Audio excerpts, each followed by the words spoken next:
पूरे देश समेत अज संगरूर विच कोरोना वैक्सीन की शुरुआत हुई। सब तो पहला संगरूर के SMO डॉक्टर बलजीत ने कोरोना वैक्सीन लगवाई। पंजाब सरकार विच कैबिनेट मंत्री विजय इंदर सिंगला इस मौके मौजूद रहे। संगरूर विच 7660 कोरोना वैक्सीन के डोज पहुंचे। Sangrur civil hospital, Bhuri civil hospital और मलेरकोटला सिविल हॉस्पिटल विच कोरोना वैक्सीन के लिए सेंटर बनाए गए हैं। मैं कहना कि बहुत चंगा कदम है। ਅੱਜ पूरे वर्ल्ड ਦੇ ਵਿੱਚ वैक्सीनेशन ड्राइव चल रही है और खास तौर ਤੇ ਸਾਡੇ ਸੰਗਰੂਰ ਨੂੰ ਵੀ ਉਸ ਨੂੰ ਸ਼ੁਰੂ ਕਰਨ ਦਾ ਮੌਕਾ ਮਿਲਿਆ। मैं ਗੱਲ ਕਰ ਰਿਹਾ ਸੀ ਸਾਰੇ ਡਾਕਟਰਸ ਨੂੰ ਜਿਹੜੇ ਅੱਜ ਵੈਕਸੀਨੇਸ਼ਨ ਲੈ ਰਹੇ ਹਨ ਔਰ ਉਹਨਾਂ ਦੇ ਮਨ ਦੇ ਵਿੱਚ ਇੱਕੋ ਗੱਲ ਸੀ ਕਿ ਸ਼ਾਇਦ ਕਈ ਜਗ੍ਹਾ ਤੇ ਲੋਕਾਂ ਦੇ ਮਨ 'ਚ ਇਸ ਗੱਲ ਦਾ ਭਰਮ ਹੈ ਕਿ ਇਸ ਵੈਕਸੀਨੇਸ਼ਨ ਦੇ ਨਾਲ ਸ਼ਾਇਦ ਕੋਈ ਨੁਕਸਾਨ ਨਾ ਹੋ ਜਾਏ। तो ਇਸ ਕਰਕੇ ਡਾਕਟਰਸ ਨੇ ਸਭ ਤੋਂ ਪਹਿਲਾਂ ਆਪਣੇ ਆਪ ਨੂੰ ਵੈਕਸੀਨੇਟ ਕਰਨ ਦਾ ਉਪਰਾਲਾ ਕੀਤਾ ਹੈ and they are feeling very confident about it. ਕਿਉਂਕਿ ਮੈਂ ਇਹ ਸਮਝਦਾ ਕਿ ਜਿਹੜੀ ਇਹ ਡੋਜ਼ ਬਣ ਕੇ ਆਈ ਹੈ ਜਿਹਦੇ ਤੇ ਹਜ਼ਾਰਾਂ ਟਰਾਇਲਸ ਹੋਏ ਹੈ, ਸਾਡੇ ਦੇਸ਼ ਦੇ ਵਿਗਿਆਨਿਕਾਂ ਨੇ ਆਪਣਾ ਦਿਮਾਗ ਲਗਾ ਕੇ ਇਸ ਨੂੰ ਫੋਲੋ ਕੀਤਾ ਤੇ ਡਾਕਟਰਸ ਜਿਹੜੀ ਪੜ੍ਹੀ ਲਿਖੀ ਤੇ ਕਾਬਲ ਕੌਮ ਹੈ ਉਹਨਾਂ ਨੇ ਇਸ ਪ੍ਰੋਟੋਕਾਲ ਨੂੰ ਸਾਰੇ ਨੂੰ ਸਮਝ ਕੇ ਇਸ ਗੱਲ ਦਾ ਫੈਸਲਾ ਕੀਤਾ ਹੈ ਔਰ ਕੋਵਿਡ ਦੀ ਜੋ ਮਹਾਮਾਰੀ ਸਾਡੇ ਵਰਲਡ ਦੇ ਵਿੱਚ ਆਈ, ਸੂਬੇ 'ਚ ਆਈ, ਦੇਸ਼ 'ਚ ਆਈ, ਉਸ ਨੂੰ ਖਤਮ ਕਰਨ ਵਾਸਤੇ ਵੈਕਸੀਨ ਆਈ ਹੈ। ਤਾਂ ਇੱਕ ਬਹੁਤ ਚੰਗਾ ਦਿਨ ਹੈ ਅੱਜ ਕਿ ਅਸੀਂ ਇਸ ਨੂੰ ਸ਼ੁਰੂ ਕਰ ਸਕੇ ਹਾਂ ਔਰ ਸਭ ਤੋਂ ਸੰਤੁਸ਼ਟੀ ਮੈਨੂੰ ਇਸ ਗੱਲ ਦੀ ਹੈ ਕਿ ਜਿਹੜੇ ਲੋਕਾਂ ਨੇ ਕੋਵਿਡ ਦੇ ਵਿੱਚ ਆਪਣੀ ਫੈਮਲੀਜ਼ ਦੀ, ਆਪਣੇ ਪਰਿਵਾਰਾਂ ਦੀ ਪਰਵਾਹ ਨਾ ਕਰਕੇ ਜਿਹੜੇ ਲੋਕ ਕੋਵਿਡ ਦੀ ਬਿਮਾਰੀ ਦੇ ਵਿੱਚ ਤਕਲੀਫ ਸੀਗੇ ਉਹਨਾਂ ਨੂੰ ਮਦਦ ਕਰਨ ਵਾਸਤੇ ਆਪਣੀ ਜਾਨ ਨੂੰ ਖਤਰੇ 'ਚ ਪਾ ਕੇ ਕੰਮ ਕੀਤਾ ਸੀ ਤੇ ਸਰਕਾਰ ਨੇ ਕੈਪਟਨ ਅਮਰਿੰਦਰ ਸਿੰਘ ਜੀ ਦੀ ਸੋਚ ਨੇ ਉਹ ਵਾਲੇ ਲੋਕਾਂ ਨੂੰ ਪਹਿਲੇ ਸੱਟੇ ਕੋਵਿਡ ਦੀ ਵੈਕਸੀਨ ਦੇਣ ਦਾ ਫੈਸਲਾ ਕੀਤਾ। ਚਾਹੇ ਉਹ ਟੈਂਪਰੇਰੀ ਇੰਪਲੋਈਜ਼ ਸਨ, ਚਾਹੇ ਉਹ ਵਾਰਡਸ ਦੇ ਇੰਪਲੋਈਜ਼ ਸਨ, ਚਾਹੇ ਉਹ ਨਰਸਿਸ ਸਨ, ਚਾਹੇ ਉਹ ਵਾਰਡ ਅਟੈਂਡੈਂਟ ਸਨ ਤੇ ਚਾਹੇ ਉਹ ਡਾਕਟਰ ਸੀ ਜਾਂ ਬਾਕੀ ਪੈਰਾਮੈਡੀਕਲ ਸਟਾਫ ਸੀਗਾ। ਕਿਉਂਕਿ ਇਹ ਉਹ ਲੋਕ ਸੀ ਜਿਨ੍ਹਾਂ ਨੇ ਕਰੋਨਾ ਦੀ ਮਹਾਮਾਰੀ ਦੇ ਵਿੱਚ ਬਹੁਤ ਅੱਗੇ ਵੱਧ ਕੇ ਕੰਮ ਕੀਤਾ ਜਾਂ ਚਾਹੇ ਸਾਡੇ ਮਿਊਨਿਸਪਲ ਕਮੇਟੀ ਦੇ ਵਰਕਰਸ ਹੈ ਉਹਨਾਂ ਨੂੰ ਵੀ ਸਰਕਾਰ ਨੇ ਪਹਿਲੇ ਫੇਜ਼ ਦੇ ਵਿੱਚ ਐਡ ਕੀਤਾ ਕਿਉਂਕਿ ਉਹ ਵਰਕਰ ਜਿਨ੍ਹਾਂ ਨੇ ਸਾਫ਼ ਸਫਾਈ ਵਾਸਤੇ ਦਿਨ ਰਾਤ ਇੱਕ ਕੀਤਾ, ਜਾਨ ਮਾਰੀ ਤਾਂ ਕਿ ਜੇ ਸਫਾਈ ਸੀ ਤੇ ਤਾਂ ਆਪਾਂ ਆਪਣੇ ਸੂਬੇ ਨੂੰ ਕਰੋਨਾ ਦੀ ਮਹਾਮਾਰੀ ਤੋਂ ਬਚਾ ਸਕੇ ਕੁਝ ਹੱਦ ਤੱਕ। तो इस करके मैं समझदा आज खुशी का मौका है और अज 4-5 वैक्सीनेशन ऑलरेडी लग चुकी हैं। 28 दिन तो बाद ये दोबारा वैक्सीनेशन लगनी है साढ़े सेम साथी के उपर जिहदे अज वैक्सीनेशन लग रही है तो डबल डोज लगनी है और सेम लोकेशन पर लगनी है और हुण अद्धे घंटे की मॉनिटरिंग हो रही है ताकि कोई बॉडी के उपर रिएक्शन या कोई आफ्टर इफैक्ट उस वैक्सीनेशन का ना आए। सारे डॉक्टर्स उन्होंने मॉनिटर कर रहे हैं, टीम्स सारियां इंटैक्ट हैं, सारे डॉक्टर्स इस गल के उपर लगे हुए हैं कि ये जी ड्राइव है ये कामयाब तरीके नाल चले और कामयाब तरीके दे नाल इहदा वध तों वध लाभ लोगों नूं हो सके। कोविड वॉरियर्स खत्म होने तो बाद सैकेंड फेज़ दे विच फिर दूजे लोगों का प्रोटोकॉल डिज़ाइन होगा। मैं डॉक्टर्स नूं भी कहा कि ये किस तरह का प्रोटोकॉल चाहते हैं, ये चाहते हैं फ्यूचर के कोई होर चेंजिस गवर्नमेंट करना चाहती है ताकि जो साढ़े को ग्राउंड तो कोई चंगा फीडबैक आता है the government can also incorporate into their protocols. So अज मैं समझदा कि खुशी की गल है कि आप इस शुरू कर सकें और परमात्मा नूं अरदास करदा कि वड्डे पैमाने ते इस दे नाल साडे देश की जनता का, साडे सूबे के लोगों का, मेरे खास तौर पर मेरे संगरूर के सारे बजुर्गों का, मातावां का इस दे नाल फायदा होवे, लाभ होवे ते बच्चे तरक्कियां करन। डाउट है इस वैक्सीन को लेके जिवें कल 100 मैसेज गया सी, जिवें 300 लोगों ने लगनी सी, सानूं लगदा भी वो टारगेट शायद पूरा नहीं हो।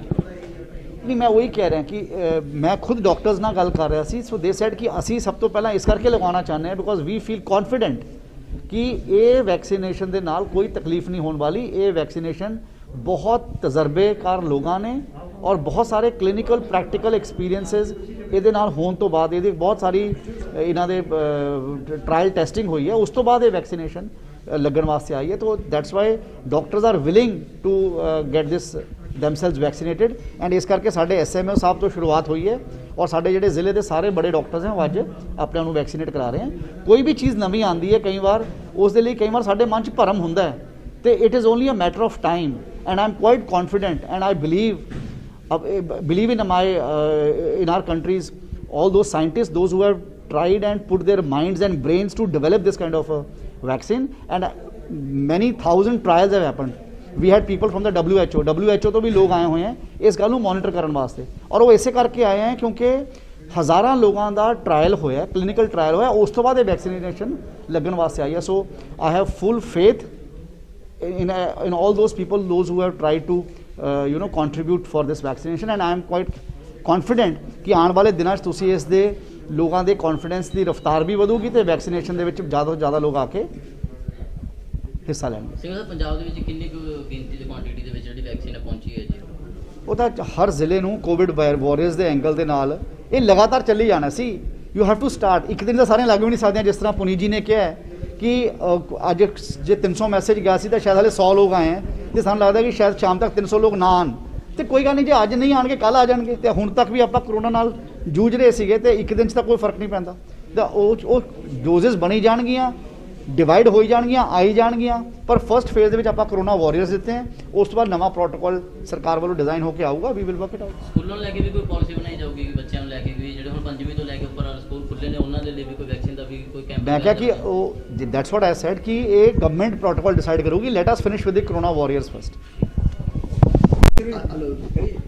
ਮੈਡਮ, ਅੱਜ ਕਿੰਨੀ ਵੈਕਸੀਨ ਲਗਾਈ ਗਈ ਹੈ ਤੇ ਕਿਸ ਤਰ੍ਹਾਂ ਮੈਸੇਜ ਲਗਾਏ ਗਏ ਸੀ ਤੇ ਕਿਹਨਾਂ ਨੂੰ ਉਹਨਾਂ ਨੂੰ ਆਇਡੈਂਟੀਫਾਈ ਕੀਤਾ ਗਿਆ ਕਿ ਇਹਨਾਂ ਨੂੰ ਵੈਕਸੀਨ ਲਗਾਈ?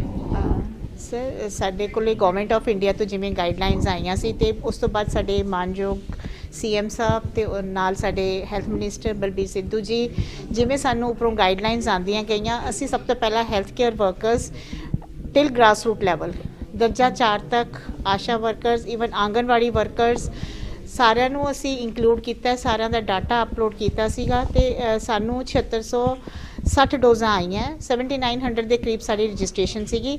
ਬਟ ਜਿਹੜੀ ਪਹਿਲੀ ਖੇਪ ਹਜੇ ਆਈ ਹੈ ਤੇ ਦੂਜੀ ਵੀ ਜਲਦ ਹੀ ਆ ਜਾਵੇਗੀ। ਸੋ ਸਾਡੇ ਕੋਲ 7660 ਡੋਜ਼ਾਂ ਆਈਆਂ ਸੀ। ਉਹਦਾ ਬਫਰ ਸਟਾਕ ਕੱਢ ਕੇ ਅਸੀਂ ਤਕਰੀਬਨ 6900 ਡੋਜ਼ਾਂ ਸਾਡੀਆਂ ਬਣਦੀਆਂ ਕਿ ਜੋ ਅਸੀਂ ਦੇ ਸਕਾਂਗੇ। ਇਸ ਵਿੱਚੋਂ ਅਸੀਂ ਸੈਕਿੰਡ ਡੋਜ਼ ਕੱਢਣੀ ਹੈ। तो जो वैक्सीन साढ़े कोल आई है ਉਹਦੇ ਵਿੱਚ ਅਸੀਂ ਤਕਰੀਬਨ 3400 ਤੋਂ 3500 ਬੰਦਿਆਂ ਨੂੰ ਵੈਕਸੀਨੇਟ ਕਰਾਂਗੇ। ਇਸ ਫੇਜ਼ ਦੀ ਸ਼ੁਰੂਆਤ ਵਾਸਤੇ ਸਾਨੂੰ 3 ਥਾਂ ਦੇ ਉੱਪਰ ਆਰਡਰ ਹੋਏ ਸੀਗੇ ਕਿ ਤੁਸੀਂ 3 ਸੈਂਟਰ ਚਲਾਓ। ਇੱਕ ਆਪਾਂ ਡਿਸਟ੍ਰਿਕਟ ਹਸਪੀਟਲ ਸੰਗਰੂਰ, ਇੱਕ SDH ਧੂਰੀ ਤੇ ਇੱਕ SDH ਮਲੇਰਕੋਟਲਾ ਦੇ ਵਿੱਚ ਅੱਜ ਇਹ ਸ਼ੁਰੂਆਤ ਕਰਨ ਜਾ ਰਹੇ ਹਾਂ। ਤੇ ਜੋ ਸਾਡੇ ਵਰਕਰਸ ਅਪਲੋਡਡ ਸੀਗੇ ਆਲਰੇਡੀ, ਉਹਨਾਂ ਦੇ ਵਿੱਚੋਂ ਹੀ 100 ਦੀ ਲਿਸਟ ਨੂੰ ਅਪਰੂਵਲ ਮਿਲੀ ਹੈ ਗਵਰਨਮੈਂਟ ਆਫ ਇੰਡੀਆ ਦੇ ਕੋਵਿਨ ਪੋਰਟਲ ਜੋ ਕੱਲ੍ਹ ਲਾਂਚ ਹੋਇਆ ਸੀਗਾ।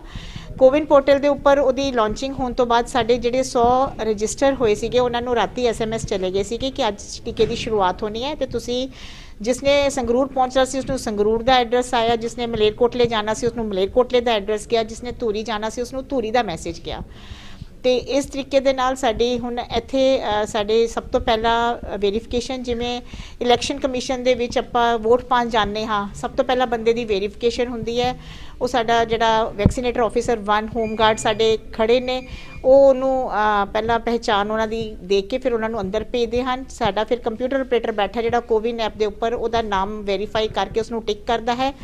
ਉਸ ਤੋਂ ਬਾਅਦ ਸਾਡੇ ਵੈਕਸੀਨੇਟਰ ਆਫਿਸਰਸ ਬੈਠੇ ਨੇ ਤੇ ਉਹ ਸਾਨੂੰ ਵੈਕਸੀਨ ਲਗਾਉਂਦੇ ਆ ਦੇ ਨਾਲ ਸਾਰਾ ਗਾਈਡ ਕਰਦੇ ਹੈਗੇ ਨੇ। ਉਸ ਤੋਂ ਬਾਅਦ ਅਸੀਂ ਵੈਕਸੀਨੇਟਰ ਆਫਿਸਰ ਜਿਹੜਾ 4 ਹੈਗਾ ਉਹ ਆਬਜ਼ਰਵੇਸ਼ਨ ਰੂਮ ਦੇ ਵਿੱਚ ਟਿਕ ਕਰਦਾ ਕਿ ਇਸ ਨੂੰ ਟੀਕਾ ਇੰਨੇ ਵੱਜ ਕੇ ਇੰਨੇ ਮਿੰਟ ਤੇ ਲੱਗਿਆ ਸੀਗਾ।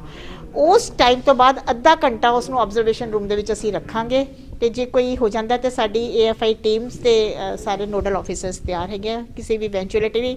ਪਰ ਜਿਵੇਂ ਕਿ ਆਪਣੇ ਮਿਨਿਸਟਰ ਸਰ ਨੇ ਵੀ ਦੱਸਿਆ ਹੈਗਾ ਕਿ ਬਹੁਤ ਹੀ ਸੇਫ ਵੈਕਸੀਨ ਹੈਗੀ ਹੈ। WHO ਵਾਲੇ ਨਾਲ ਸਰ ਵੀ ਗੱਲ ਕਰਕੇ ਆਇਆ ਹੈ। 1 in 1 ਬਿਲੀਅਨ ਐਨਾਫਾਈਲੈਕਸਿਸ ਕਹਿੰਦੇ ਹਨ ਤੇ ਤੁਸੀਂ ਦੇਖ ਰਹੇ ਹੋ ਕਿ 15 ਮਿੰਟ ਤਾਂ ਆਲਰੇਡੀ ਹੋ ਚੁੱਕੇ ਨੇ ਟੀਕਾ ਲੱਗੇ ਤੇ ਹਜੇ ਤੱਕ ਸਾਡੇ ਜਿਹੜੇ ਡਾਕਟਰਸ ਜਿਨ੍ਹਾਂ ਨੇ ਟੀਕਾ ਲਗਵਾਇਆ ਬੜੇ ਅੱਛੇ ਆਰਾਮ ਨਾਲ ਬੈਠੇ ਨੇ। ਟੀਕਾ ਜਿਹੜਾ ਲਿਸਟ ਜਾਰੀ ਹੋ ਗਈ ਸਿਰਫ ਉਹੀ ਲਵਾ ਸਕਦੇ ਜੇ ਕੋਈ ਪਾਰਟਿਕੂਲਰ ਕਿਸੇ ਬੰਦੇ ਨੇ ਲਵਾਉਣਾ ਵੇ ਕਿ ਉਹਨੇ ਕੋਈ ਪ੍ਰੋਸੈਸ ਨਹੀਂ ਲਵਾ? ਨਹੀਂ, ਜਿਵੇਂ ਤੁਹਾਨੂੰ ਪਤਾ ਹੈ ਕੋਵਿਨ ਐਪ ਲਾਂਚ ਹੋ ਚੁੱਕਿਆ ਹੈ। ਬਾਹਰ ਅਸੀਂ ਸਾਰਾ ਲਗਾਇਆ ਹੈਗਾ ਕਿ ਕੋਵਿਨ ਐਪ ਦੇ ਉੱਪਰ ਵੀ ਆਪਾਂ ਆਪਣੀ ਬਾਅਦ ਦੇ ਵਿੱਚ ਐਂਟਰੀ ਕਰ ਸਕਾਂਗੇ ਜਿਹੜੀ ਜਨਰਲ ਪਬਲਿਕ ਹੋਏਗੀ। ਹਜੇ ਤਾਂ ਸਿਰਫ ਹੈਲਥ ਕੇਅਰ ਵਰਕਰਸ, ਉਸ ਤੋਂ ਬਾਅਦ ਫਰੰਟਲਾਈਨ ਵਰਕਰਸ, ਫਿਰ 50 ਸਾਲ ਤੋਂ ਉੱਪਰ ਵਾਲੇ ਬੰਦੇ ਤੇ 30 ਤੋਂ ਉੱਪਰ ਵਾਲੇ ਬੰਦੇ ਜਿਨ੍ਹਾਂ ਨੂੰ ਕੋਮੋਰਬਿਡਿਟੀਜ਼ ਹੈ, ਕੋਈ ਬਲੱਡ ਪ੍ਰੈਸ਼ਰ ਸ਼ੂਗਰ ਦੀ ਤਕਲੀਫ ਹੈ, ਉਹਨਾਂ ਨੂੰ ਲੱਗਣਗੇ।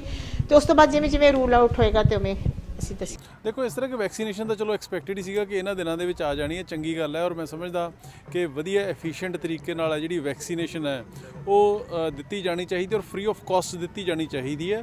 ਇਹ ਬਹੁਤ ਜ਼ਰੂਰੀ ਹੈ ਕਿਉਂਕਿ ਜਿਹੜਾ ਗਰੀਬ ਤਬਕਾ ਉਹ ਕਈ ਵਾਰੀ ਅਫੋਰਡ ਨਹੀਂ ਕਰ ਸਕਦੇ ਹੈਗੇ। ਜਿੱਥੇ ਤੱਕ ਰਹੀ ਗੱਲ ਸੈਸ਼ਨ ਦੀ, ਸੈਸ਼ਨ ਤਾਂ ਅਸੀਂ ਪਿਛਲੇ 4 ਸਾਲਾਂ ਤੋਂ ਹੀ ਕਹਿੰਦੇ ਆ ਰਹੇ ਹਾਂ ਕਿ ਸਰਕਾਰ ਦਾ, ਕਿਉਂਕਿ ਇਹ ਲਾਸਟ ਬਜਟ ਸੈਸ਼ਨ ਹੈ ਜਿਹੜਾ ਉਹ ਹੋਣ ਜਾ ਰਿਹਾ ਹੈ, ਇਸ ਕਰਕੇ ਸੈਸ਼ਨ ਹੈ ਜਿਹੜਾ ਉਹ ਘੱਟੋ ਘੱਟ 20 ਦਿਨਾਂ ਦਾ ਹੋਣਾ ਚਾਹੀਦਾ ਔਰ ਲਾਈਵ ਟੈਲੀਕਾਸਟ ਹੋਣਾ ਚਾਹੀਦਾ ਤਾਂ ਕਿ ਲੋਕਾਂ ਦੇ ਅੱਗੇ, ਪੰਜਾਬ ਦੇ ਜਨਤਾ ਦੇ ਅੱਗੇ ਸਰਕਾਰ ਦਾ ਲੇਖਾ ਜੋਖਾ ਕੀ ਹੈ ਉਹ ਸਾਹਮਣੇ ਰੱਖਿਆ ਜਾਵੇ ਔਰ ਲੋਕ ਆਪ ਡਿਸਾਈਡ ਕਰ ਸਕਣ ਕਿ ਸਰਕਾਰ ਦੀ ਕੀ ਕਾਰਗੁਜ਼ਾਰੀ 4 ਸਾਲਾਂ ਦੇ ਵਿੱਚ ਰਹੀ ਹੈ ਔਰ ਆਉਣ ਵਾਲੇ 1 ਸਾਲ ਦੇ ਵਿੱਚ ਸਰਕਾਰ ਕੀ ਕੁਝ ਕਰਨ ਜਾ ਰਹੀ ਹੈ। ਸੋ ਇਸ ਕਰਕੇ ਸੈਸ਼ਨ ਨੰਬਰ 1 ਘੱਟੋ ਘੱਟ 20 ਦਿਨਾਂ ਦਾ ਹੋਣਾ ਚਾਹੀਦਾ ਹੈ ਔਰ ਸੈਸ਼ਨ ਦੇ ਜਿਹੜਾ ਲਾਈਵ ਟੈਲੀਕਾਸਟ ਹੋਣਾ ਚਾਹੀਦਾ ਹੈ। ਕਿਸਾਨੀ ਅੰਦੋਲਨ ਨੂੰ ਕਿਸ ਤਰ੍ਹਾਂ ਦੇਖਦੇ ਹੋ, ਕਿਉਂਕਿ ਪਹਿਲਾਂ ਕਰੋਨਾ ਦਾ ਬਹਾਨਾ ਸੀ, ਹੁਣ ਤਾਂ ਵੈਕਸੀਨ ਦੇਖੋ ਇਸ ਤਰ੍ਹਾਂ ਕਿ ਕਿਸਾਨੀ ਅੰਦੋਲਨ ਤਾਂ ਮੈਂ ਸਮਝਦਾ ਕਿ ਇਕੱਲਾ ਕਿਸਾਨੀ ਅੰਦੋਲਨ ਨਹੀਂ ਰਹਿ ਗਿਆ, ਜਨ ਅੰਦੋਲਨ ਬਣ ਗਿਆ ਕਿਉਂਕਿ ਕਿਸਾਨ ਵੀਰਾਂ ਦੇ ਨਾਲ ਅੱਜ ਮਜ਼ਦੂਰ, ਆੜ੍ਹਤੀਏ, ਵਪਾਰੀ ਹਰੇਕ ਵਰਗ ਹੈ ਜਿਹੜਾ ਉਹਨਾਂ ਨਾਲ ਜੁੜਿਆ ਹੋਇਆ ਕਿਉਂਕਿ ਕਿਸਾਨੀ ਦੇ ਉੱਪਰ ਹਿੰਦੁਸਤਾਨ ਦੇ ਵਿੱਚ 70% ਪੋਪੂਲੇਸ਼ਨ ਹੈ ਜਿਹੜੀ ਉਹ ਡਿਪੈਂਡੈਂਟ ਹੈ। ਜੇ ਕਿਸਾਨੀ ਨਹੀਂ ਰਹੂਗੀ, ਕਿਸਾਨੀ ਧੁਰ ਹੈ ਪੰਜਾਬ ਦਾ ਖਾਸ ਤੌਰ ਦੇ ਉੱਪਰ ਹਰੇਕ ਵਰਗ ਦੇ ਲਈ, ਤੇ ਜੇ ਕਿਸਾਨੀ ਨਹੀਂ ਰਹੀ ਤੇ ਕੋਈ ਵਰਗ ਵੀ ਨਹੀਂ ਰਹਿਣਾ ਹੈਗਾ। ਸੋ ਇਹ ਤਾਂ ਨਰਿੰਦਰ ਮੋਦੀ ਔਰ ਉਹਨਾਂ ਦੀ ਸਰਕਾਰ ਸਿਰਫ ਔਰ ਸਿਰਫ ਅਡਾਨੀ ਅੰਬਾਨੀਆਂ ਨੂੰ ਖੁਸ਼ ਕਰਨ ਦੇ ਲਈ ਇੱਕ ਅੜਵਾਈ ਹੈ ਜਿਹੜੀ ਉਹ ਜ਼ਿੱਦ ਹੈ ਉਹ ਕਰ ਰਹੇ ਨੇ। ਮੈਂ ਸਮਝਦਾ ਕਿ ਹੁਣ ਤੱਕ ਉਹਨਾਂ ਨੂੰ ਸਮਝ ਜਾਣਾ ਚਾਹੀਦਾ ਕਿ ਉਹਨਾਂ ਦੇ ਸਾਰੇ ਹੀਲੇ ਵਸੀਲੇ ਨੇ ਜਿਹੜੇ ਉਹ ਫੇਲ ਹੋ ਚੁੱਕੇ ਨੇ ਤੇ ਇਹ ਕਾਨੂੰਨ, ਕਾਲੇ ਕਾਨੂੰਨ ਵਾਪਸ ਲੈ ਕੇ ਹੀ ਨਰਿੰਦਰ ਮੋਦੀ ਜੀ ਦਾ ਖੜਾ ਛੁੱਟੂਗਾ। ਦੇਸ਼ ਦੁਨੀਆ ਦੀਆਂ ਤਾਜ਼ਾ ਖਬਰਾਂ ਦੇ ਲਈ ਹੁਣੇ ਪਲੇ ਸਟੋਰ ਤੋਂ ਡਾਊਨਲੋਡ ਕਰੋ ਪੰਜਾਬ ਦੀ ਆਵਾਜ਼ ਅਜੀਤ ਨਿਊਜ਼ ਐਪ। ਹੁਣ ਤੁਹਾਡਾ ਆਪਣਾ ਅਜੀਤ ਹਰ ਸੋਸ਼ਲ ਮੀਡੀਆ ਪਲੇਟਫਾਰਮ ਦੇ ਉੱਤੇ ਉਪਲਬਧ ਹੈ। ਫੇਸਬੁੱਕ ਦੇ ਉੱਤੇ ਹੁਣੇ ਲਾਈਕ ਤੇ ਫੋਲੋ ਕਰੋ ਅਜੀਤ ਦਾ ਅਫੀਸ਼ੀਅਲ ਪੇਜ ਡੇਲੀ ਅਜੀਤ, ਤੇ ਹਾਂ ਨਾਲ ਹੀ ਦੋਸਤਾਂ ਨੂੰ ਪੇਜ ਲਾਈਕ ਕਰਨ ਦੇ ਲਈ ਇਨਵਾਈਟ ਕਰਨਾ ਨਾ ਭੁੱਲਣਾ। ਇੰਨਾ ਹੀ ਨਹੀਂ, ਹਿੰਦੀ ਦੇ ਵਿੱਚ ਖਬਰਾਂ ਵਾਸਤੇ ਲਾਈਕ ਤੇ ਫੋਲੋ ਕਰੋ ਸਾਡਾ ਫੇਸਬੁੱਕ ਪੇਜ ਅਜੀਤ ਸਮਾਚਾਰ ਹਿੰਦੀ।